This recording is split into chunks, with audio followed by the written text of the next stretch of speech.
Why was the Titanic, which took 1,200 days to build, sunk in just 2 hours? April 10, 1962, was the day when the world's largest and most luxurious ship, the Titanic, was fully prepared for its maiden voyage. That day, the Atlantic Ocean was incredibly calm, and there was no sign of any storm. 1,500 passengers had already boarded, and millions of people stood at the dock to witness the Titanic's first journey. Neither the passengers nor the millions bidding farewell, nor even the Titanic's crew knew that 6 critical mistakes had been made during its construction. Mistakes that would lead to one of the worst maritime disasters in history.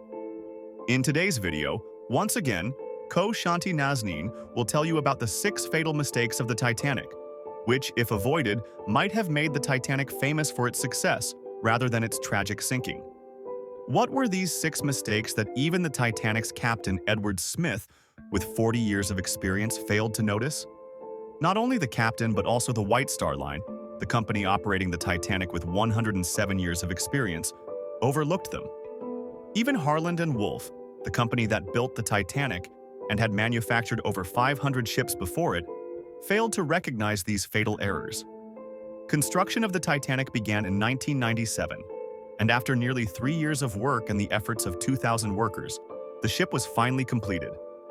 The ship was now fully ready, but it still had to undergo testing. The maker's confidence in the Titanic was cemented when it successfully passed its first test run. After passing this test, the ship was marketed worldwide with the slogan, "The Unsinkable Titanic."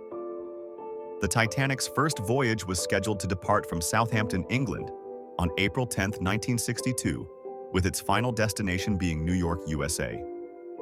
A ticket in the ship's premium section cost $30, while a first-class ticket, including luxury updates and a parlor suite, was priced at an equivalent of 340,000 rupees today. As a result of this marketing, tickets sold out rapidly. Finally, the historic day arrived when the Titanic was ready to embark on its maiden voyage. Mistake number 1. At precisely noon, the Titanic set off on its journey. But soon after, its first mistake became evident. Captain Smith had received strict instructions from the owners to reach New York within 7 days, by April 17th, at any cost. Due to this pressure, the captain maintained an extremely high speed from the beginning, a crucial error. The Titanic's reputation was at stake if it failed to arrive on time. Every vehicle, machine, or ship has operating procedures including speed limits, which were disregarded from the very start of this voyage. Within a short time, the Titanic left the Southampton port far behind, with nothing visible but the vast blue ocean. Mistake number 2. 3 days had passed since the Titanic set sail.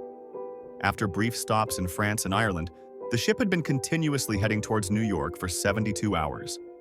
On the evening of April 14, 1962, the ocean was silent and covered in fog, significantly reducing visibility.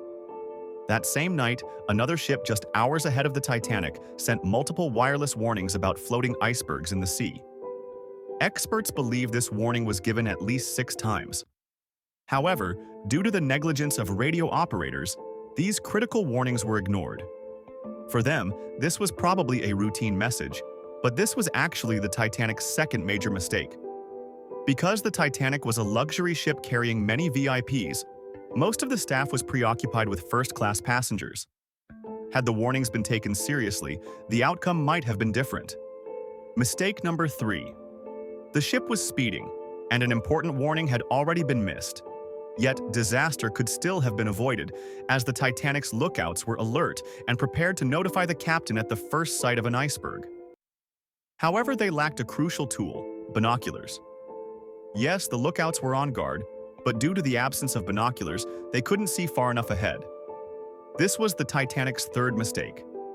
The alarm was raised only when the iceberg was already dangerously close. The lookout reported that an iceberg, the size of a football field, was directly in the ship's path.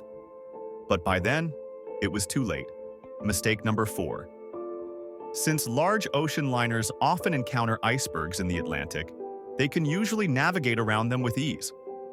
Perhaps Captain Smith assumed the same.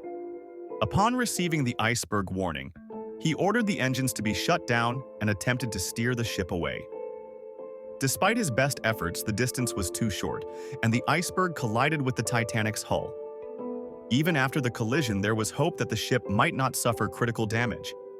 However, this hope was crushed due to the fourth major mistake: the material used in the ship's construction. Experts believe that the rivets holding the Titanic's structure together were made of cast iron rather than steel. Since cast iron is much softer, the impact caused the rivets to snap under pressure, breaching the hull and allowing water to flood in. Mistake number 5. Water was now pouring into the Titanic's lower compartments. The crew and passengers were on high alert, including Titanic's owner, Joseph Bruce Ismay. Although water had begun filling the ship, there was still a chance to save it. The Titanic was designed to stay afloat, even if 3 of its compartments flooded. However, fate was cruel. The water spread to a 4th compartment. At this point, the situation was beyond control. The Titanic was slowly sinking, and it was time to save as many lives as possible. Captain Smith sent out an emergency distress signal and devised a plan to transfer passengers to lifeboats. However, the 5th major mistake now came into play: lifeboats. Although the Titanic had space for 32 lifeboats, only 20 were actually placed on board due to negligence. With 1,500 passengers and only 20 lifeboats, disaster was inevitable. Mistake number 6. Panic spread among the passengers as everyone scrambled to board the few available lifeboats. At 12:45 a.m., the first emergency boat was lowered into the sea. However, another mistake surfaced here. Lifeboats were launched before reaching full capacity. In the chaos, priority was given to first-class passengers, meaning the wealthiest individuals secured spots first. Had the lifeboats been filled to capacity, more lives could have been saved. The Titanic continued to sink rapidly. By 2:18 a.m., a short circuit caused all the ship's lights to go out. Moments later, the ship broke in two and disappeared beneath the waves. It took exactly 2 hours and 40 minutes for the Titanic to fully submerge into the Atlantic Ocean. Tragically, 1,516 people perished in the freezing waters. The water temperature at the time was -2 degrees Celsius, meaning that even if passengers managed to swim, survival was nearly impossible. In such temperatures, a human cannot survive for more than 30 minutes. It is believed that the actual death toll was even higher, as many people had boarded the ship without tickets. The majority of survivors were women and children. Meanwhile, Captain Smith spent his final moments helping passengers escape and was the last person to jump from the sinking ship. We hope you found this video informative. Don't forget to like, share, and leave your thoughts in the comments. See you in the next incredible video.